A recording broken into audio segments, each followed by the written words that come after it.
মির্চি নিবেদন গল্প gold mine. গল্প গোল্ড মাইন। লোকটার কি কোনো মায়া দয়া নেই? একটা অবলা প্রাণীকে কেউ এভাবে মারতে পারে? আমার কথাটা শুনুন, রহম করুন হুজুর। আমার মতো মেয়ে পেয়েছিলে বলে না বলতে গেলে জীবনে। আমার জায়গা যদি অন্য কেউ হতো তখন দেখতে একেবারে হরে হরে টের পেতে মজা কাকে বলে। দেখি, এ তো অন্যায়। ও আমার। না না না না না, ও আর কারোর হতে পারে না। ব্যাপারটা কেমন যেন গোলমেলে ঠেকছে না।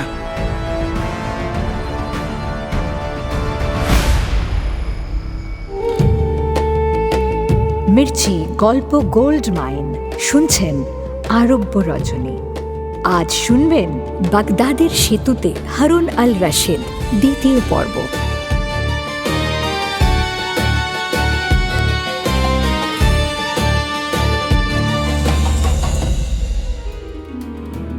খলিফা হারুন আল রশিদ এক বিকেলে বাগদাদ শহরে ঘুরতে বেরিয়েছেন। যথারীতি সঙ্গে আছে উজির জাফর এবং দেহরক্ষী মসরুর। খলিফার সেদিনের অভিজ্ঞতার কথাই শোনাচ্ছেন বেগম শেহরাজাদ। ঘুরতে ঘুরতে খলিফা পৌঁছে যান বাগদাদের টাইগ্রিস নদীর বড় সেতুর ওপর। তাঁর প্রথম মোলাকাত হয় এক অন্ধ ভিখারির সঙ্গে। খলিফা তাকে একটি দিনার ভিক্ষা দেন এবং ভিক্ষা দিয়ে মুশকিলে পড়ে যান খলিফা। কারণ অদ্ভুত এক শর্ত সেই ভিখারির ভিক্ষা নেওয়ার।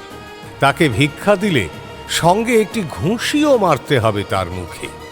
বাধ্য হয়ে খলিফা নামকে বাস্তে একটা ঘুষি মারেন। কিন্তু কেন এমন শর্ত সেটা জানার জন্য উজির জাফরকে দিয়ে ভিখারিকে পরের দিন দুপুরে তার দরবারে তলব করে পাঠান খলিফা। এরপর আর এক ভিখারির সঙ্গে মোলাকাত হয় খলিফা।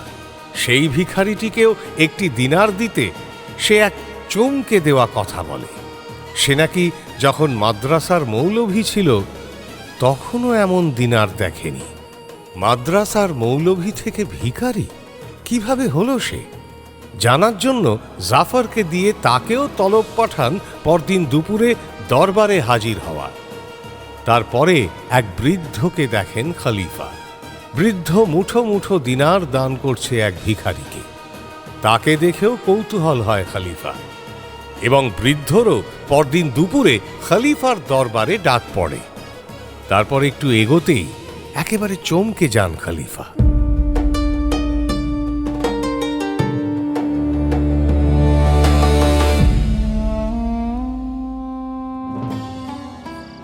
নাও বেগম, শুরু করো।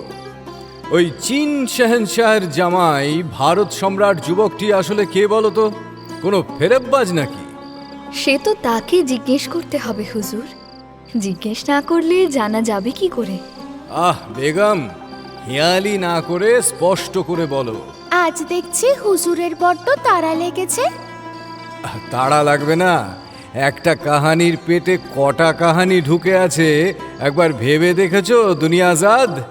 সেই অন্ধ ভিখারি, খোঁড়া ভিখারি যে নাকি ওই মৌলভী ছিল, আর সেই বৃদ্ধ এবং সেই চীন শাহেনশাহর জামাই, মোট 4টে কাহানি। শুনতে হবে না সবকটা? হ্যাঁ, দেরি করলে রাত শেষ হয়ে যাবে তো। একটু ভুল হলো হুজুর। একটা কাহানির পেটে 4টে নয়, 5টা কাহানি ঢুকে আছে। মানে আরও একটা কাহানি কোথায়? সেটা বলার সময় পেলাম কই, তার আগেই তো ভোর হয়ে গেল। বোঝো, শুরু করো, শুরু করো, জলদি শুরু করো। তাহলে শুনুন হুজুর, যেখানে শেষ করেছিলাম সেখান থেকেই শুরু করি। হ্যাঁ হ্যাঁ, তাই করো। জো হুকুম হুজুর। খলিফার নির্দেশে মসরুর আর উজির জাফর সেই যুবকের মুখোমুখি হয়। আরে হ্যাঁ, আর তখনই তো জানতে পারে যে ওই যুবক নাকি চীন শাহেনশাহের জামাই ও ভারতের সম্রাট। তারপর ওই খলিফার সামনে দিয়ে ওই যুবক তার দলবল নিয়ে ঘোড়ায় চড়ে বেরিয়ে যায়। হ্যাঁ, তারপর তারপর তারপর যুবক তখনও খলিফার দৃষ্টির বাইরে চলে যায়নি। পাশে দাঁড়িয়ে থাকা উজির জাফরকে হালকা গলায় ডাকেন খলিফা। জাফর, হুজুর। ব্যাপারটা কেমন যেন গোলমেলে ঠেকছে না। জি বিলকুল হুজুর। এমন একজন মহান ব্যক্তি মহান খলিফার দেশে আসবেন আর খলিফাকে আগেভাগে খবর দেবেন না, এমন তো হতে পারে না। তিনি এলে উঠবেন কোথায়? খলিফার আতিথ্য গ্রহণ করা ছাড়া তো আর কোনো ব্যবস্থা তার সম্মানের সঙ্গে খাপ খাবে না। তবে তবে তার চেয়েও গুরুত্বপূর্ণ একটা বিষয় আছে জাফর। কি হুজুর? এত বড় একটা মানুষের সঙ্গে মাত্র জনাভিষেক মামুলি সৈন্য। জাফর, ভাবগতিক সুবিধা ঠেকছে না। তুমি তুমি একটা কাজ করো তো হুজুর। তুমি ওদের অনুসরণ করো, দেখো ওরা কোথায় যায়। ওদের আস্তানাটা দেখে এসো পারলে। তবে সব কিছু করবে নিজেকে বাঁচিয়ে, ওরা যেন বুঝতে না পারে। জি হুজুর। তেমন বুঝলে গোপন পাহারা বসিয়ে দেবে। ওদের প্রতিটা মুহূর্তের খবর আমার চাই। আর হুজুর? না থাক, যদি গ্রেপ্তার করতেই হয় তাহলে আগে আমাকে জানিও। হুজুর। এদিকে তো সন্ধে হয়ে এলো, আমি ফিরি এবার। দাঁড়িয়ে থেকো না, তুমি যাও। খলিফার হুকুমে যুবকের মিছিলের পিছু নেয় উজির জাফর। নিজেকে এমনভাবে আড়াল করে সাবধানে এগিয়ে চলে সে, যাতে মিছিলের কেউ তার উপস্থিতি টের পায় না। খলিফা একই জায়গায় দাঁড়িয়ে থাকেন কিছুক্ষণ। উজির জাফরকে যতক্ষণ দেখা যায় দেখেন তিনি। তারপর উজির জাফর লোকের ভিড়ে আড়াল হয়ে গেলে তিনি মসরুরকে বলেন, চলো মসরুর, এবার ফেরা যাক। উত্তরে হ্যাঁ না কিছুই বলে না মসরুর, শুধু মাথা ঝুঁকিয়ে খলিফার হুকুম গ্রহণ করে সে। কিন্তু তখনই ফেরা হয় না খলিফার। হাঁটা শুরু করেই আবার দাঁড়িয়ে পড়তে হয়। একটা ঘোড়ার চিৎকার ভেসে আসে খলিফার কানে। স্বাভাবিক চিৎকার নয়, ঘোড়া সম্পর্কে অভিজ্ঞতা কিছু কম নয় খলিফার। তিনি বুঝতে পারেন যে কেউ ঘোড়াটাকে কষ্ট দিচ্ছে। যন্ত্রণায় মর্মভেদী আর্তনাদ করছে ঘোড়াটা। চিৎকার কোন দিক থেকে আসছে আন্দাজ করে নেন খলিফা। সেদিকে ফিরতেই ঘোড়াটাকেও ছুটে আসতে দেখেন খলিফা। একটা মাদি ঘোড়া সেটা, ধবধবে সাদা তার গায়ের রং। ঘোড়ার পিঠে বসে অসাধারণ সুন্দর এক যুবক। যুবকের হাতে চাবুক। যুবক ঘোড়াটাকে অনবরত চাবুকের ঘা মেরে চলেছে। কাণ্ড দেখে অবাক হন খলিফা। আশ্চর্য, ঘোড়াটাকে এভাবে মারছে কেন? তাজ্জব কি বাত! তাজ্জব কি বাত তো বটেই। ঘোড়াটার মুখ দিয়ে ফেনা উঠে গেছে। শরীরে জায়গায় জায়গায় চামড়া ফেটে রক্ত বের হচ্ছে। চৌরাস্তার মোড়ে পাগলের মতো পা ছুঁড়ে দাপাদাপি করছে ঘোড়াটা, কিন্তু যুবক তবুও মেরে চলেছে। আচ্ছা, লোকটার কি কোনো মায়া দয়া নেই? একটা অবলা প্রাণীকে কেউ এভাবে মারতে পারে? এবং আরও তাজ্জব কি বাত যে চারপাশে আরও অনেকে রয়েছে। সাধারণ পথ চলতি মানুষ থেকে শুরু করে দোকানদার, ভিখারি, ফেরিওয়ালা সবাই। তাদেরও কারোর কোনো ভ্রুক্ষেপ নেই। কেউ যেন দেখেও দেখছে না ব্যাপারটা। কি ব্যাপার বলে তো মসরুর? এমন নৃশংস দৃশ্য আর সহ্য করতে পারেন না খলিফা। মসরুরকে নির্দেশ দেন, যা তো, ঘোড়া সমেত লোকটাকে ঘাড় ধরে নিয়ে চল। আজ রাতটা ফাটকে পুরে রাখবো, কাল ওর বিচার হবে। যা। সেদিন আর নতুন কিছু ঘটে না। পরের দিন খলিফা রোজকার মতো দরবারে আসেন সকালে। এটা সেটা হাজারো কাজ সারতে সারতে বেলা হয়ে যায়। বেলার দিকে একে একে অন্ধ ভিখারি, খোঁড়া ভিখারি এবং বৃদ্ধ এসে হাজির হয়। তাদের দেখেই খেয়াল হয় খলিফার। দুপুর হয়ে গেল নাকি জাফর? উজির জাফরকে কাছে ডাকেন খলিফা। হুজুর। ওই দেখো, ওরা এসে পড়েছে। নানা লোকের মাঝে কাদের কথা বলছেন খলিফা? বুঝতে পারে না উজির জাফর। গোস্তাকি মাফ হুজুর, কাদের কথা বলছেন ঠিক বুঝলাম না। আরে ওই যে পিছনে দাঁড়িয়ে আছে দেখো, সেই অন্ধ আর খোঁড়া ভিখারি দুজন, আর ওই বৃদ্ধ। হ্যাঁ, তেমনই তো হুকুম ছিল হুজুর। ওদের তো আজ দুপুরে আসার কথা ছিল। ওদের ডাকবো সামনে? দাঁড়াও, আগে বলো, সেই যুবকের মানে সেই চীন সুলতানের জামাই ভারত সম্রাটের কি খবর? কাল কি দেখলে ওর পিছু নিয়ে?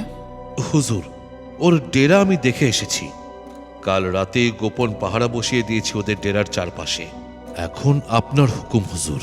ওদের মতলব কিছু বুঝতে পারলে? তেমন কিছু বুঝিনি হুজুর। এক কাজ করো, ওদের দরবারে আনার ব্যবস্থা করো। হুজুর, আর হ্যাঁ, গতকাল রাতে মসরুর এক ঘোড়সওয়ারকে গ্রেপ্তার করেছে। জানি হুজুর। চৌরাস্তার মোড়ে লোকটা নিজের ঘোড়াটাকে বেধড়ক পেটাচ্ছিল, পিটিয়ে রক্ত বের করে দিয়েছিল। ওকে ফাটকে জমা করা হয়েছে, আর ঘোড়াটার চিকিৎসারও ব্যবস্থা করেছি হুজুর। বহুত খুব। ওই ঘোড়সওয়ারকে দরবারে নিয়ে এসো। আগে ওর ব্যাপারটা আমি শুনবো। খলিফার নির্দেশ মতো হাবিলদারকে পাঠিয়ে দিয়ে উজির জাফর নিজে ঘোড়সওয়ারকে নিয়ে আসে দরবারে। তাকে দেখেই খলিফার দু চোখ জ্বলে ওঠে রাগে। তিনি বেশ কড়া গলায় জানতে চান। কি নাম? উত্তর দেয় ঘোড়সওয়ারের সেই যুবক। জি, সিদি নুমান হুজুর। সিদি নুমান বাগদাদের এক সম্ভ্রান্ত ঘরের ছেলে। বয়স তার বেশি নয়, বছর 20-এর আশেপাশে। লম্বা দেহ, চওড়া কাঁধ, বেশ রূপবান যুবক। তোমাকে দেখে তো ভালো ঘরের ছেলে বলেই মনে হচ্ছে। জি হুজুর, আমার আব্বার একটু নাম ডাক ছিল এক সময়। আচ্ছা, তা কি নাম তোমার আব্বার? জি, নুমান আল হাবিব। কি? তুমি নুমান আল হাবিব? মানে যে আল হাবিব আমার আব্বার সুবেদার ছিল, সেই নুমান আল হাবিবের বেটা? জি হুজুর। একটু নাম ডাক কি বলছো? তোমাদের গোটা বংশটার যথেষ্ট নাম ডাক ছিল এই বাগদাদ শহরে। জি হুজুর। সেই বংশের সন্তান হয়ে রাস্তার মধ্যে এমন বেয়াদপি করো, লজ্জা করে না তোমার? ছি ছি ছি ছি ছি! একটা অবলা প্রাণীকে এভাবে মারধর করো? আমার যে আর কোনো পথ নেই হুজুর, আমি এমনটা করতেই বাধ্য। খামোশ! বেয়াদব! বুঝেছি, বড় বংশের ছেলে তো, আয় উপার্জনের চিন্তা নেই, বাপ দাদার সম্পত্তি ভাঙিয়ে খাচ্ছ আর এই সব করে বেড়াচ্ছ। একেবারে বকে গেছ। গোস্তাখি মাফ হুজুর, বিশ্বাস করুন, এসব আমি মোটেই স্বেচ্ছায় করি না। আবারও বলছি হুজুর, এমনটা আমি করতে বাধ্য। চুপ! একদম চুপ! তোমার আব্বা তো মারা গেছেন অনেক দিন হলো। জি হুজুর। বাড়িতে কে আছেন? আম্মি? আমি চলে গেছেন আব্বার আগেই। ও, তাহলে তাহলে আর কে আছেন? তোমার অভিভাবক কে? কেউ নেই হুজুর, আগে পিছে কেউ নেই আমার। আমি একা। একা? তাই এমন ডানা গজিয়েছে বুঝি? রেহেম করুন হুজুর, রেহেম করুন। আমার কথাটা শুনুন, রেহেম করুন হুজুর। আপনি যেমনটা ভাবছেন তেমনটা কিন্তু নয় আদতে। আচ্ছা, আমি ভুল ভাবছি? খলিফাকে ভুল বলছো? না না না না না না হুজুর, আমার সেই মতলব নয়। তাহলে কি বলতে চাইছো? সুযোগ পেয়ে যায় সিদি নুমান নিজেকে নির্দোষ প্রমাণ করার। আপনাকে একটা কাহানি শোনাতে চাই হুজুর। কাহানি? শোনাও। শুনেই কি কাহানি? এই কাহানির শুরু আমার জন্মের সঙ্গে। কত গরিব লোককে বলতে শুনেছি দুঃখ করে যে জন্মই যদি হলো তো বড় ঘরে কেন হলো না। আর আমি বলি হুজুর, জন্মই যদি হলো তো গরিব ঘরে কেন হলো না। বড় ঘর, সম্ভ্রান্ত পরিবার, ধন দৌলত একেবারে উপচে পড়ছে, এমন পরিবারে জন্ম যে আরো কত বড় দুঃখের তা শুধু আমিই জানি। নিজের জীবনটাকে নিজের ইচ্ছামতো সাজিয়ে নেওয়ার রসদ থাকে অঢেল, কিন্তু সুযোগ থাকে খুব কম এই সব বনেদি পরিবারে। জন্ম থেকেই শিশুকে তার আব্বা দাদা নানার উপযুক্ত উত্তরসূরি করে গড়ে তোলা শুরু হয়ে যায়। একের পর এক শর্ত চাপিয়ে দেওয়া হয় তার উপর। একবারও ভেবে দেখা হয় না শিশুর কি পছন্দ বা সে কোনটা ভালো পারে। আমারও জন্ম থেকে জীবনটা না তেমনই। আমার আব্বা ছিলেন জায়গিরদার, সুতরাং আমাকে জায়গিরদার বানানোর তালিম শুরু হয়ে যায় একেবারে আমি দাঁড়াতে শেখার আগেই। একজন জায়গিরদার সে তো সমাজের সম্মানীয় ব্যক্তি, সকলের সঙ্গে ওঠা বসা তার শোভা পায় না। তাই আমাকেও সেই ছোট থেকেই আর 5টা ছেলে মেয়ের থেকে আলাদা করে রাখা শুরু হয়ে যায়। আব্বা আম্মির একমাত্র বেটা ছিলাম আমি, তাই ভাই বাহিনের সঙ্গও জোটে না নসিবে। ছোটবেলা থেকে কোনোদিনও সিদিকে পাড়ার ছেলেদের সঙ্গে খেলতে দেওয়া হয়নি। তার লেখাপড়ার ব্যবস্থা হয়েছে বাড়িতে, 4 দেওয়ালের মধ্যে আগলে রাখা হয়েছে তাকে। আগলে রাখা নাকি বন্দি করে রাখা? তার আম্মি যতদিন বেঁচে ছিল ততদিন তবুও একজন সঙ্গী ছিল তার জীবনে, প্রত্যেক বেটার সবচেয়ে প্রিয় সঙ্গী। আম্মি চলে যেতে সেই সঙ্গটাও চলে যায়। তারপর আব্বা যতদিন ছিলেন নামকে বাঁচতে কেউ অন্তত ছিল আমার জীবনে। আমার আব্বা তিনি আমার অভিভাবক। আব্বা চলে যেতে সেটুকু বাঁধনও ছিঁড়ে যায়। একা হয়ে পড়ে সিদি, একেবারে একা, নিঃসঙ্গ। জানেন হুজুর, নিজেকে না আমি বেশ তৈরি করে নিয়েছিলাম। একা থাকতেই ভালো লাগতো, লোকজন, ভিড়ভাট্টা, হই হট্টগোল একদম ভালো লাগতো না আমার। লোকের সঙ্গে কথা বলতে বড্ড অস্বস্তি হতো। কেউ কিছু বলার নেই, শাসন করার নেই, বারণ করার নেই, আয় উপার্জনের চিন্তাও নেই, যা ইচ্ছা তাই করতে পারত। কোনো দিন তো ইচ্ছে না হলে খানা পর্যন্ত খেতাম না। খিদে পেয়েছে কিনা জানতে চেয়ে কেউ বিরক্ত করতেও আসতো না। দিব্যি বিছানায় শুয়ে খোলা জানলা দিয়ে তাকিয়ে থাকতাম আকাশের দিকে। সময় কেটে যেত সময়ের তালে। কিন্তু একদিন তাল কাটে। একজন কাউকে খুব দরকার মনে হতে লাগে এই সিদির। নইলে যে বংশ রক্ষা হবে না। আমার পরে আমার আব্বা দাদার ছেড়ে যাওয়া এই সম্পত্তি ভোগ করবে কে? সুতরাং সে ঠিক করে শাদি করবে। কিন্তু চাইলেই তো আর শাদির জন্য মেয়ে পাওয়া যায় না। ভালো মেয়ে পাওয়া ভীষণ জ্বালা। কোনো আত্মীয় বা বন্ধু, নিদেন পক্ষে তেমন চেনাশোনা কেউ নেই যাকে সে মেয়ে খুঁজে দিতে বলতে পারে। তাই ওই বাজারে একজন ঘটককে ধরে বসলাম। সেও আমায় 2-4টে মেয়ের সন্ধান দিল, সঙ্গে ফাউ একটা বুদ্ধিও দিল। এর চেয়ে আর নিচে নামবেন না। আপনার পরিবারের একটা মর্যাদা আছে তো। আবার সেই পরিবার, মান সম্মান সম্ভ্রম। ঘটক যাদের খবর আনলো তাদের সঙ্গে না ঠিক বনিবনা হলো না।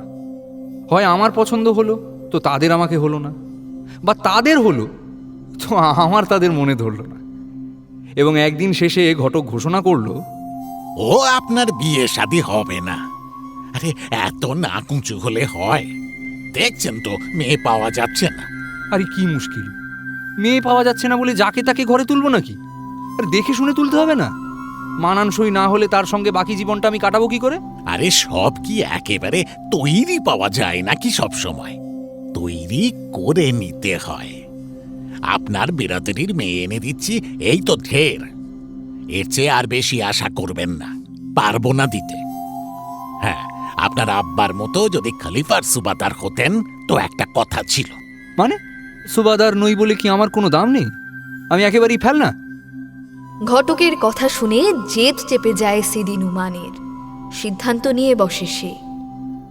আর ওই ঘটকের কাছে যাব না। আমি নিজেই জোগাড় করব আমার উপযুক্ত মেয়ে।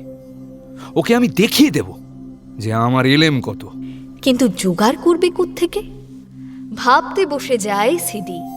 অনেক ভেবে শেষে একটা দারুণ ফন্দিও বার করে ফেলে সে। ওসব খানদান বিরাদরি দিয়ে কি হবে? ওই ধুয়ে কি আমি পানি খাবো নাকি? আমার উপযুক্ত বিবি আমি নিজেই বানিয়ে নেব। ফন্দিটা মাথায় খেলতেই সিদি বাগদাদের দাস বাজারে ছোটে। প্রথমে ভালো দেখে একটা মেয়েকে কিনে আনতে হবে, একেবারে নিখুঁত সুন্দরী। কিন্তু সে দুনিয়াদারি শেখেনি, দরদাম করা শেখেনি। সে দাস বাজারে লাভ করবে কি করে? সেখানের দালালরা মানুষ কেনা বেচা করে। তাদের মতো ধুরন্ধরদের সঙ্গে পেরে ওঠা তো সহজ নয়। সিদি বাজারে ঢুকতেই দালালরা তাকে নিয়ে টানাটানি শুরু করে দেয়। আসুন আসুন, এদিকে আসুন হুজুর, এদিকে আসুন। পানির দরে ফলের রস বিক্রি হচ্ছে। আরে কে কোথায় আছিস? ওনার জন্য শরবত নিয়ে আয়। আরে ফলের রস খেতে হলে এদিকে আসুন হুজুর, একেবারে পানির দরে দিয়ে দেব। খামোখা এদিক ওদিক ভিড়ে তেতো রস খাবেন কেন? মিষ্টি ফলের রস খান। এই যে মিঠাই খান, মিঠাই। কায়রোর সেরা মিঠাই দেখাচ্ছি, এই যে নিন। আরে এদিকে আসুন হুজুর। ওদিকে কি ঘুরছেন? কথায় নয়, এই দালাল রহিম মিয়ার কাজে পরিচয়। খোদ খালিফা এই রহিম মিয়ার খদ্দের। একবার দেখে যান শুধু। না দাম দিতে হবে না, শুধু দেখে চোখ ঠান্ডা করে যান হুজুর। জীবনে মহিলা বলতে একমাত্র নিজের আম্মিকে দেখেছে সিদি নুমান। নারী যাত্রার সঙ্গে তার পরিচয় ব্যাস ওইটুকুই। সে তো দাসী বাজারে একসঙ্গে এত মেয়ে দেখে ঘাবড়ে যায় রীতিমতো। তার ওপরে ওস্তাদ দালালদের কায়দা কানুন তাকে আরও বিভ্রান্ত করে ফেলে। শেষে নিজের বোধ বুদ্ধি খাটিয়ে অনেক ঝাড়াই বাছাই করে একটি বাচ্চা দেখে মেয়ে কিনে ফেলে সিদি। এই একদম ঠিক, একদম ঠিক আমার জন্য। বয়সটা যা একটু কম হয়ে যাচ্ছে, না তবুও ভালো।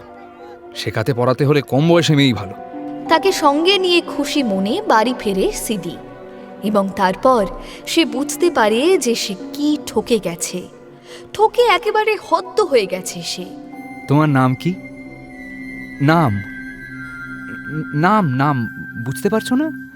আমি নাম জানতে চাইছি। সেটা মেয়েটা বুঝলে তো বলবে নিজের নাম। মেয়েটা সিদির কোনো কথাই বুঝতে পারে না, ভাষাটাই যে জানে না সে। অন্তত তেমনই সন্দেহ করে সিদি নুমান। ও, তাই আমার কথার উত্তর দিচ্ছে না বোধহয়।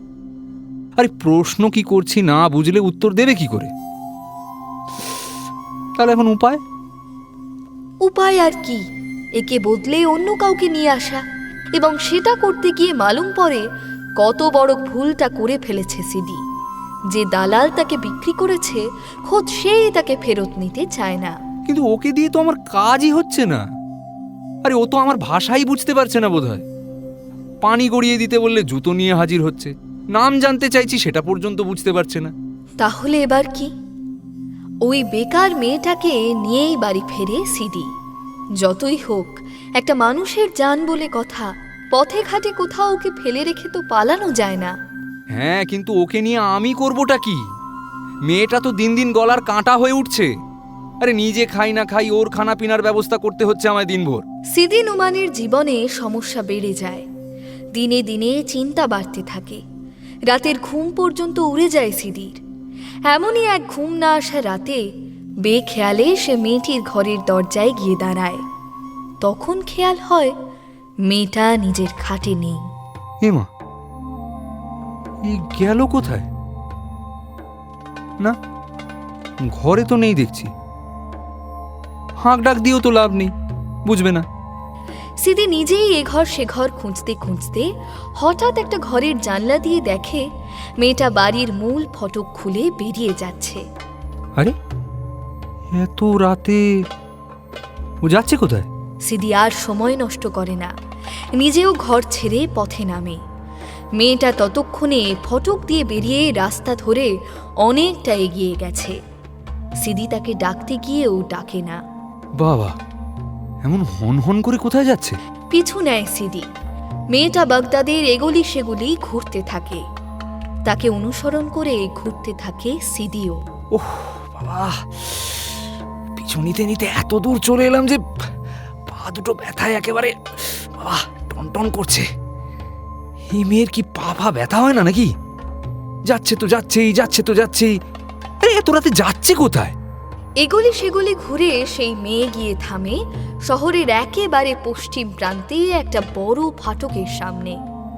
উমা, এটা আবার কার বাড়ি? এত বড় ফটক, ফটক দেখে তো মনে হচ্ছে কোনো রইস আদমির। সারা বাগদাদ ঘুরে শেষে এই বাড়িটার সামনেই থামলো কেন? তাহলে কি আগে থেকেই চিনতো বাড়িটা? ওর আগের মালিকের বাড়ি নয় তো? একটু দূরে অন্য একটা বাড়ির আড়ালে লুকিয়ে নানা কথা ভাবতে থাকে সিদি। এবং ঠিক তখনই প্রচণ্ড শব্দ করে ফাটকের লোহার বিশাল পাল্লাখানা খুলে যায় নিজে থেকে। মেয়েটা ঢুকে যায় ফাটক পার করে। সিদিও আর দাঁড়িয়ে থাকে না। এই যা, ও যে ঢুকে গেল ভিতরে।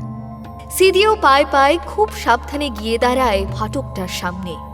ফাটকটার পাল্লায় আলতো হাত রাখতেই সেটা একটু ফাঁক হয়।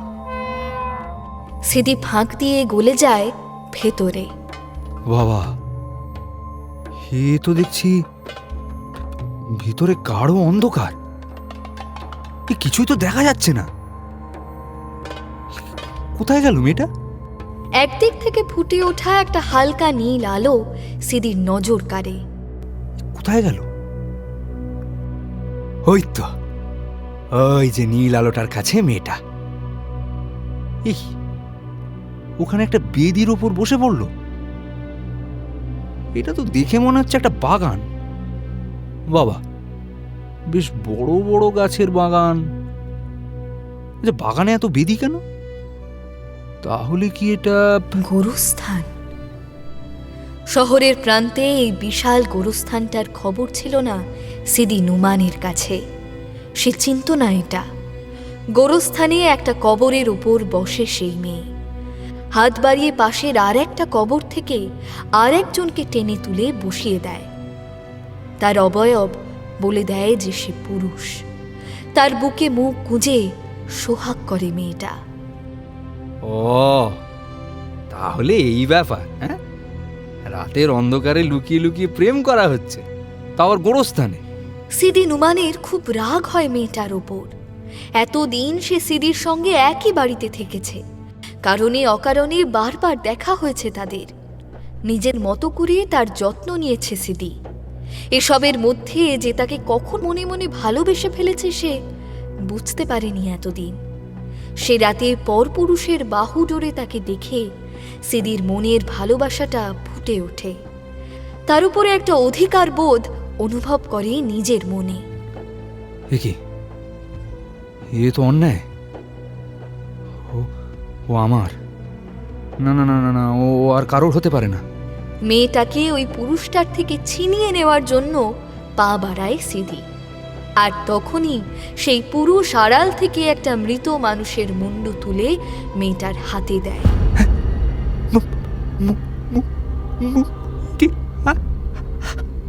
মেয়েটাও যেন মুন্ডুটা হাতে পেয়ে খুব খুশি হয়।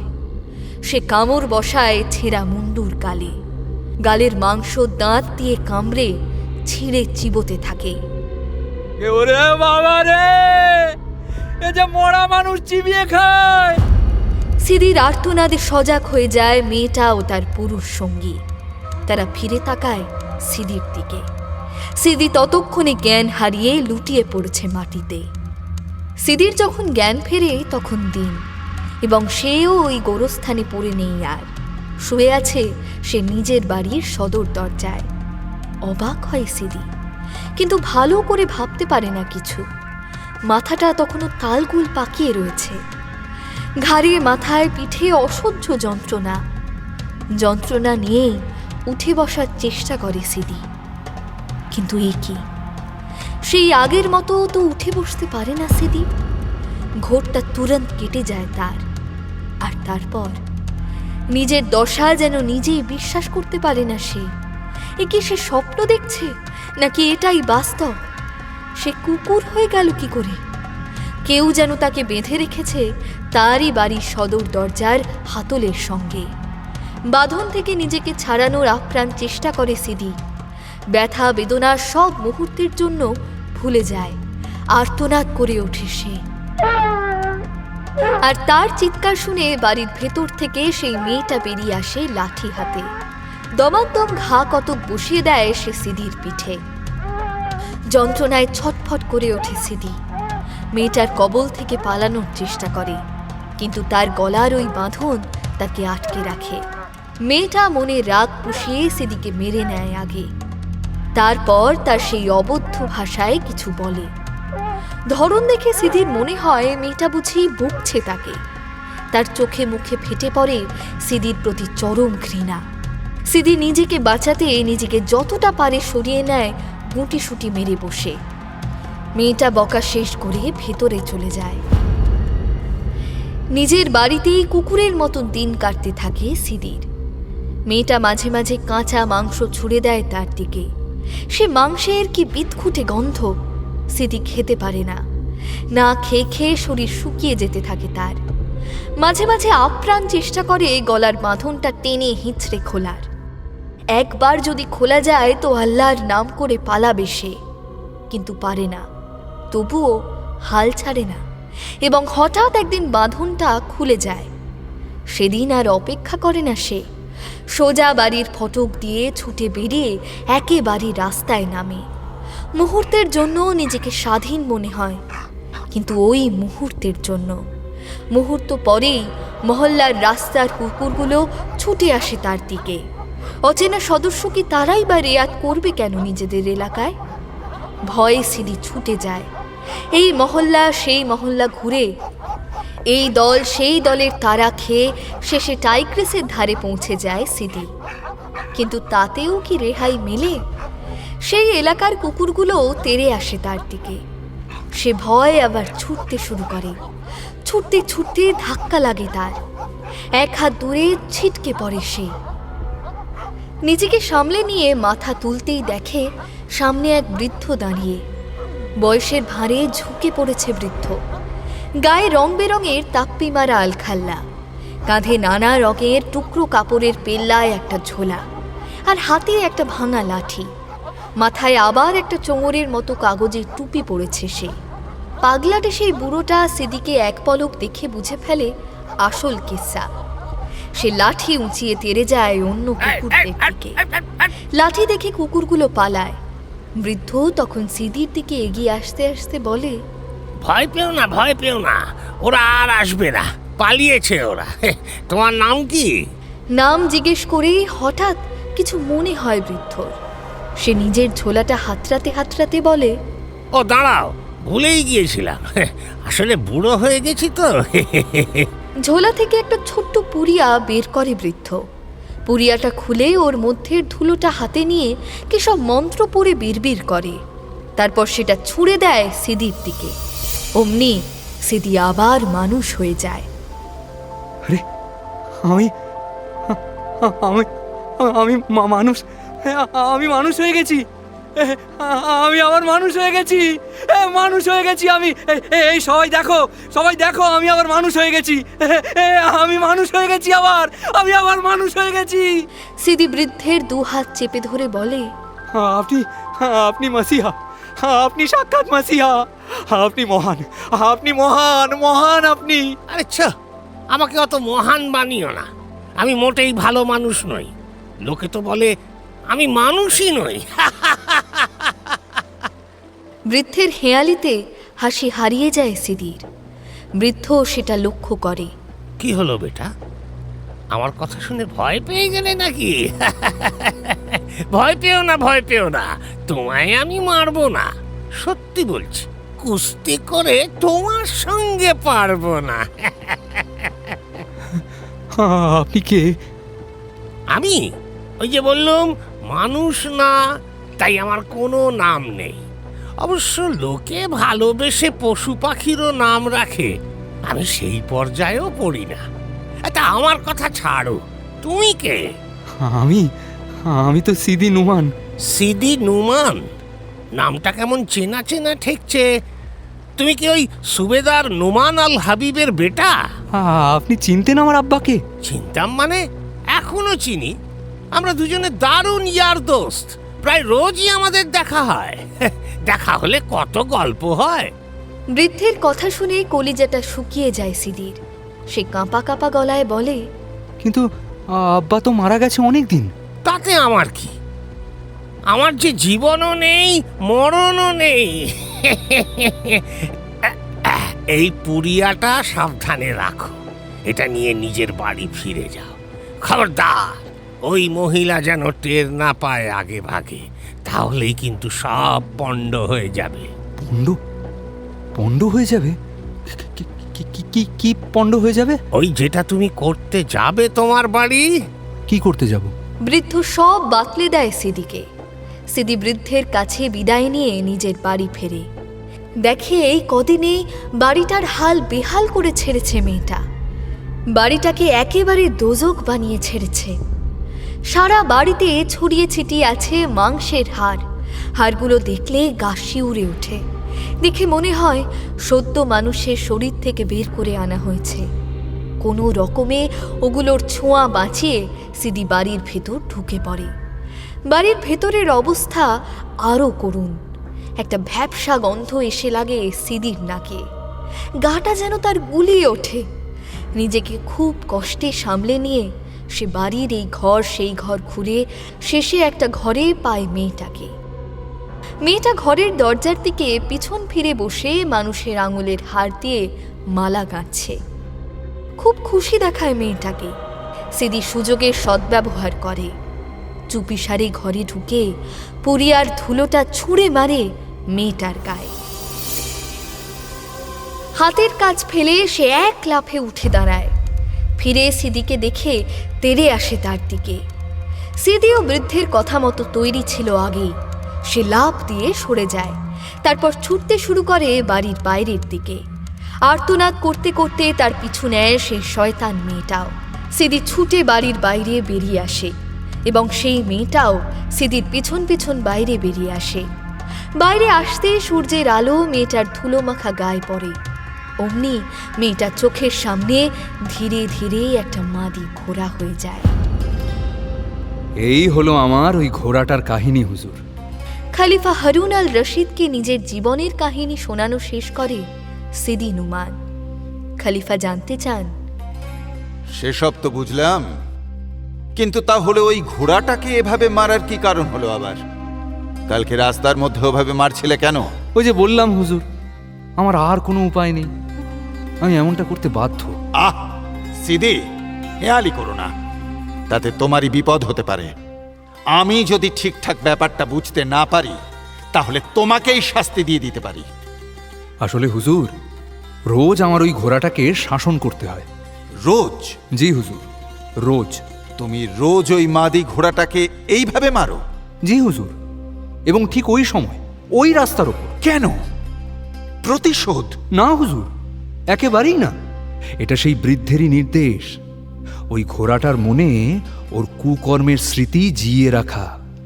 ও যাতে প্রত্যেক দিন নিজের কুকর্মের জন্য অনুতাপ করে, যেন দুঃখ পায়।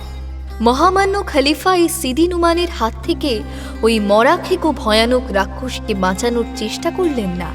আসলে তার মতো বিচক্ষণ মানুষও ঘটনার বিভৎসতায় স্তম্ভিত হয়ে গিয়েছিলেন। তক্ষুনি আর কিছু তার মাথায় আসছিল না। সিদি নুমানের কাহিনী শেষ পর্যন্ত শুনে ভাবতে বসেন খলিফা। সিদি নুমানকে কি রিয়াত করা উচিত হবে, নাকি তাকে শাস্তি দেওয়াটাই ঠিক হবে? আর ঠিক তখনই সেই চীন শাহেনশার জামাই ভারতের সম্রাট যুবক ও তার দলবলকে ধরে এনে দরবারে হাজির করে হাবিলদার। মহান খলিফা হারুন আল রশিদের জয় হোক। আপনার হাবিলদারের সালাম কবুল করুন হুজুর। খলিফার আর সিদি নুমানের বিচার শোনানো হয় না। মুখ তুলে দেখেন তিনি সেই চীন শাহেনশার জামাই ভারতের সম্রাট যুবক ও তার দলবলকে। যুবক ও খলিফাকে দেখে অবাক হয়ে যায়। একেই তো সে দেখেছিল আগের দিন বিকেলে। তাহলে ইনি মহান খলিফা হারুন আল রশিদ? কেন, তোমার মনে কি কোনো সন্দেহ আছে? মনের দ্বিধা কাটাতে যুবক প্রশ্ন করলে পাল্টা প্রশ্ন করেন খলিফা। না না, কোনো সন্দেহ নেই। মহান খলিফা হারুন আল রশিদকে ভারত সম্রাটের আদাব। ভারত সম্রাটের পক্ষ থেকে সামান্য এক উপহার কবুল করুন। যুবকের ইশারায় তার সঙ্গীরা একে একে এগিয়ে আসে। প্রত্যেকের হাতে মখমলে ঢাকা বড় থালা। থালাগুলো নিয়ে তারা সারি বেঁধে দাঁড়ায় খলিফার সামনে। খলিফার ইশারায় উজির জাফর এগিয়ে যায়। একে একে প্রত্যেকটা থালার মখমলের ঢাকাগুলো সরিয়ে দেয় জাফর। খলিফা দেখেন কোনো থালায় হিরে, কোনো থালায় পোকরাজ, কোনো থালায় আবার গোলাপি মুক্তা, এমন অনেক অনেক দামি উপহার সাজানো রয়েছে। উপহার দেখে খলিফার দিল খুশ হয়ে যায়। উপহার আদান প্রদানের পালা মিটলে ভারত সম্রাটকে আপ্যায়ন করে বসান খলিফা। জিজ্ঞেস করেন তাকে, এত কম বয়সে ভারতবর্ষের মতো রাষ্ট্রের সম্রাট, আমার বিশ্বাস হচ্ছে না। না হওয়ারই কথা। আসলে আমি ভারতবর্ষের সম্রাটের শেহজাদিকে শাদী করেছি। আমার শ্বশুর মশাই এখন ভারতবর্ষের সম্রাট, সেই সূত্রে ভারতবর্ষের ভাবি সম্রাট আমি। সেও তো কম কিছু নয়, কিন্তু তোমার সাজ পোশাক বা লোক লস্কর দেখে তো তেমন মনে হচ্ছে না আমার। না হওয়ারই কথা। হতে পারি আমি ভারতবর্ষের ভাবি সম্রাট, কিন্তু আদতে তো এই বাগদাদের এক গরিব কাঠুরিয়া মাত্র। কাঠুরিয়ার কি আর জমকালো পোশাক বা বিশাল লোক লস্কর মানায়? খলিফা যুবকের কথায় কাহানির গন্ধ পান। কাহানিটা বেশ আকর্ষণীয় মনে হচ্ছে। জি, তা বলতে পারেন। তাহলে তো শুনতেই হয় সেটা। অবশ্য তোমার যদি কোনো আপত্তি না থাকে। না না, এতে আপত্তি থাকার কি বা আছে? এ তো কোনো আহামরি গোপন কথা নয়। কাহানি শুরু করে যুবক।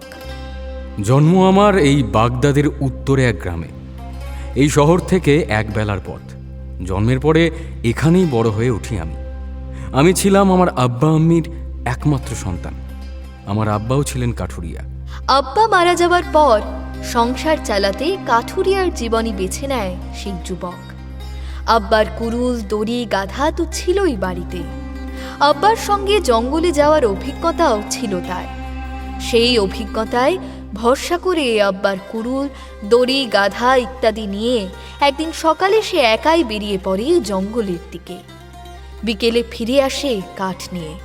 সেই কাঠ মহাজনের কাছে বিক্রি করে কটা দিনারও পায়। বাড়ি ফিরে দিনার কটা আম্মির হাতে ধরিয়ে তার দায় শেষ। দিনে দিনে এটাই হয়ে ওঠে তার রোজ নামচা। বেশ ভালোই চলছিল আমার জিন্দেগি। আমি আর বেটা মিলে দিব্যি সুখে ছিলাম। কাল হলো আমার ওই শাদি করাটা। সে কি, শাদি করে তো লোকে সুখী জীবনের আশায়, আর সেই শাদিটাই কাল হলো তোমার। শাদি করে সবাই সুখী হতে পারে না হুজুর। তার জন্য তেমন বিবি দরকার। রূপ না থাক, গুণ তো থাকা চাই। আর আমার বিবি, তার রূপও ছিল না, গুণও ছিল না। রান্না বান্না, ঘরদোর পরিষ্কার পরিচ্ছন্ন করা, আরও টুকিটাকি ঘরকন্নার যা সব কাজ থাকে তার কিছুই সে পারত না। শুধু পারত বসে বসে খেতে আর যাকে তাকে গালমন্দ করতে। শাদির 1 মাসের মধ্যেই বিবির জ্বালায় আমার জীবন একেবারে অতিষ্ঠ হয়ে উঠেছিল। আর তোমার আম্মি? সে ছিল বলেই তো বাঁচোয়া। সংসারটা যেটুকু যা টিকে ছিল তা আমার আম্মির জন্যেই। কিন্তু আমি চলে যাওয়ার পরে সেইটুকু আর টিকল না। আমার কাছে সংসারটা হয়ে উঠল রীতিমতো বিভীষিকা। আমি মারা যাওয়ার পর থেকে সারাদিন যা কিছু কামাই হতো, দিনের শেষে আমি বিবির হাতেই ধরিয়ে দিতাম। আমার কাছে একটা অচল দিরহামও রাখতাম না। একদিন কি হয়, আমার গাছ কাটার জন্য কিছুটা দড়ি কিনতে হবে। আমার পুরনো দড়িটা ছিঁড়ে গেছে। আমি বিবির কাছে দিরহাম চাই। তাতে এই বিবির মাথায় একেবারে গরম হয়ে যায়, একেবারে তেড়ে ফুঁড়ে চড়া হয় আমার উপর। বলি, দিরহাম কি গাছে ঝাড়া দিলে পড়ছে যে দিরহাম খসিয়ে ফুর্তি করবে? ফুর্তি করব কেন? বলছি তো দড়ি কিনতে হবে, দিরহাম দাও। তার দড়ি কি কাজে লাগবে শুনি? গলায় দিয়ে ঝুলে পড়বে গাছ থেকে? তেমন নসিব কি আর আমি করে এসেছি? ওসব আলাদা নসিব। আমার নসিবে যেটুকু যা সুখ ছিল সেটাও তোমায় ওই চাঁদপানা মুখখানা দেখেই পালিয়ে গেছে। এই বাজে কথা বলবে না, একদম একদম বাজে কথা বলবে না। কি বাজে কথা বললাম আবার? আমার মতো মেয়ে পেয়েছিলে বলে না বলতে গেলে জীবনে। আমার জায়গা যদি অন্য কেউ হতো তখন দেখতে একেবারে হরে হরে টের পেতে মজা কাকে বলে। আর সেই নসিবটাই বা হলো কই? সবই তো তাড়িয়ে ছাড়লে আমার জীবন থেকে। যুবকের সঙ্গে বিবির কথার পিঠে কথা বাড়ে। শেষে বিবি রাজি হয়, তবে একটা শর্ত। দিরহাম সে কিছুতেই দেবে না কাঠুরিয়ার হাতে। সে নিজে দড়ি কিনে দেবে কাঠুরিয়াকে। অগত্যা আর উপায় কি? কিন্তু আমিও তাকে একটা শর্ত দিই। কিনে দিলে তক্ষুনি কিনে দিতে হবে। এখন এখন কোথা থেকে দেব? দোকানপাট খোলা আছে নাকি? ওসব জানি না আমি। হয় এখনই কিনে দাও, নয়তো আমাকে দিরহাম বুঝিয়ে দাও। আমার সাফ কথা, ব্যাস। কাঠুরিয়া আসলে বিবির উপর ভরসা করতে পারে না। একবার যদি বিবিকে কালে পেয়ে যায় তো সেই কাল আর আজ হবে না সহজে। সুতরাং সেই রাতেই বিবি গজগজ করতে করতে কাঠুরিয়াকে নিয়ে বের হয়। গ্রামে গঞ্জে তো সন্ধে হলেই সব ঘুমিয়ে পড়ে। সেই রাতে দোকানদারকে রীতিমতো ঘুম থেকে তুলে দোকান খুলিয়ে দড়ি কেনা হয়। সেখানেও আবার ঝগড়া শুরু করে আমার বিবি। সেখানে আবার কিসের ঝগড়া? আরে তাহলে আর বলছি কি আপনাকে?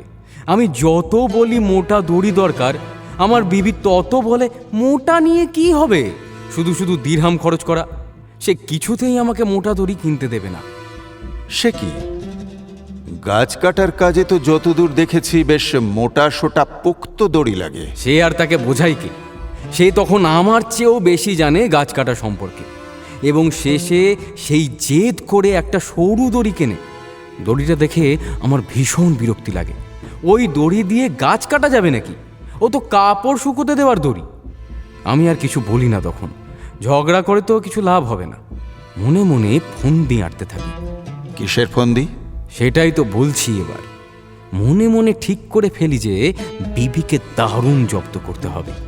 এমন শিক্ষা দিতে হবে যে কোনোদিন যেন আর আমার সঙ্গে লাগতে না আসে। সারা রাত ভেবে ভেবে ফন্দিটা এসেও যায় মাথায়।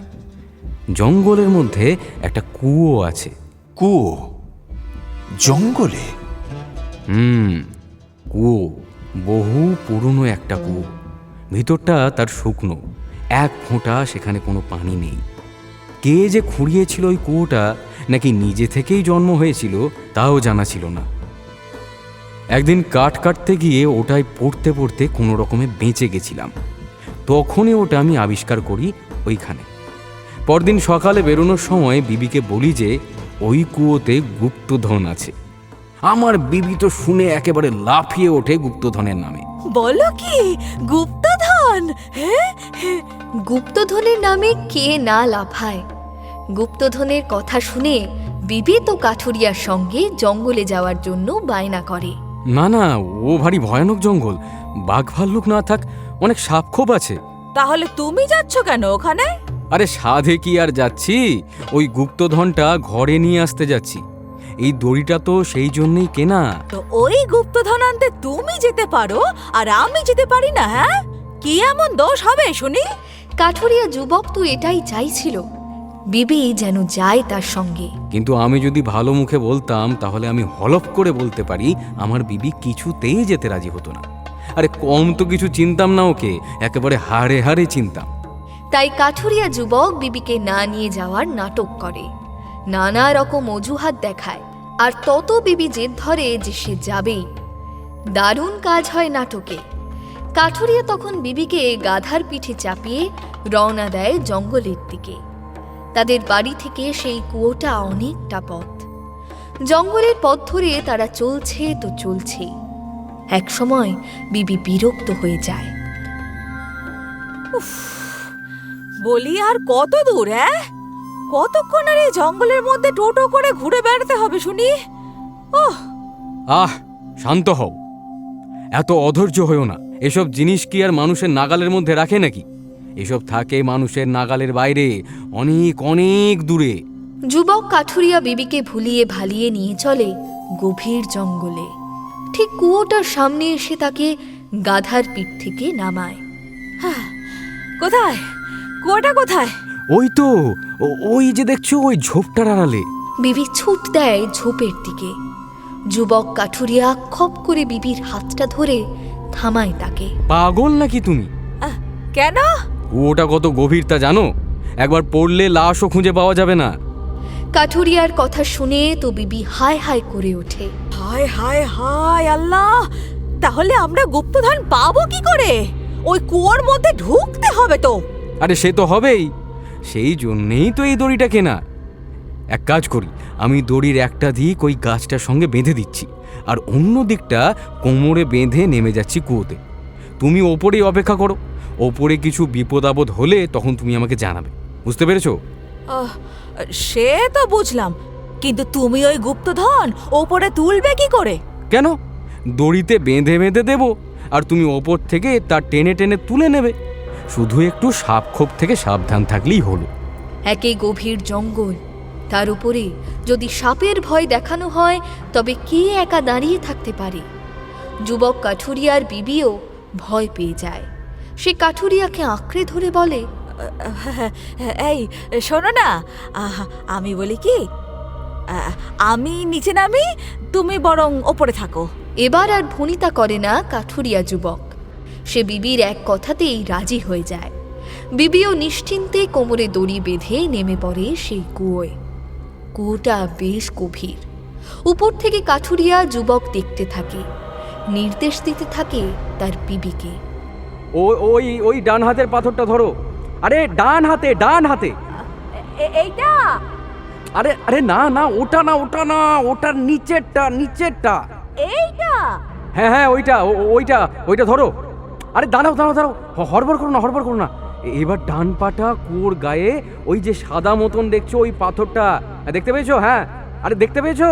কই? হ্যাঁ হ্যাঁ হ্যাঁ, আরে আরে আরে ওই তো তোমার ডান পায়ের ঠিক নিচে।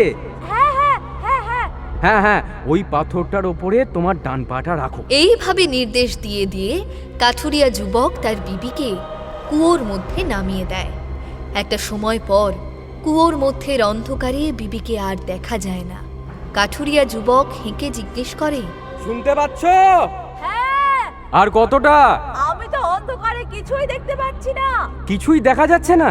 না, তাহলে এবার আমি দড়িটা খুলে ফেলে দিচ্ছি। তাতে কি হবে? আর কি হবে? কিছুই তেমন হবে না। উপরে তুমি আর কোনোদিনও আসতে পারবে না। যা, আজ আর কাঠুরিয়ার বিবির ওপরে ওঠা হলো না। ইস, এমন সময় ভোটটা হলো। এমন বলো না দুনিয়াজাদ, এক্ষুনি তোমার আপা সাফাই গাইবে। আপার দোষ কি? দোষ তো আপনার।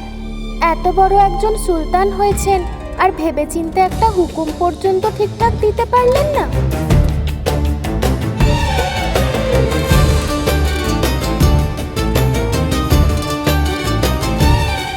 সুলতান শাহরিয়ার কি আর তখন জানতেন যে তার বিবি তাকে এমন প্যাচে ফেলবেন?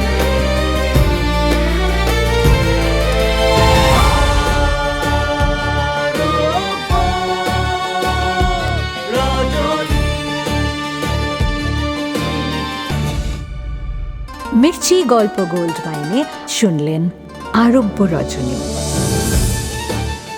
গল্প পাঠে শেখর, শাহরিয়ার, শঙ্কর চক্রবর্তী, দুনিয়াজাদ, বর্ণালী দে বর্ম, শেহরাজাদ, সাঁজবাতি দাস, ঘটক সঞ্জয় দত্ত, জাফর রামস্বরূপ গাঙ্গুলি, বৃদ্ধ শেখর, মসরুর অর্ঘ্যমাল্য মাইতি, মেয়ে আম্রপালি ঘোষ মিত্র, সিদি আর্য জানা, খলিফা সুদীপ্ত ঘোষ, বিবি শ্রমণা রয় চৌধুরী, যুবক সৌম্যজিৎ সরকার।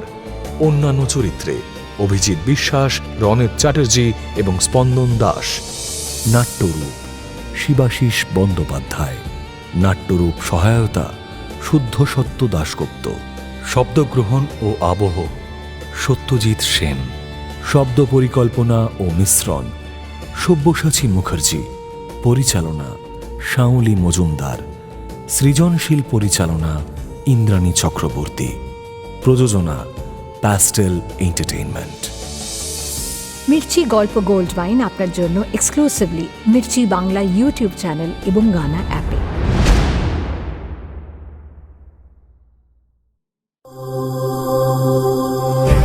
মির্চি নিবেদন গল্প গোল্ড মাইন। গল্প গোল্ড মাইন।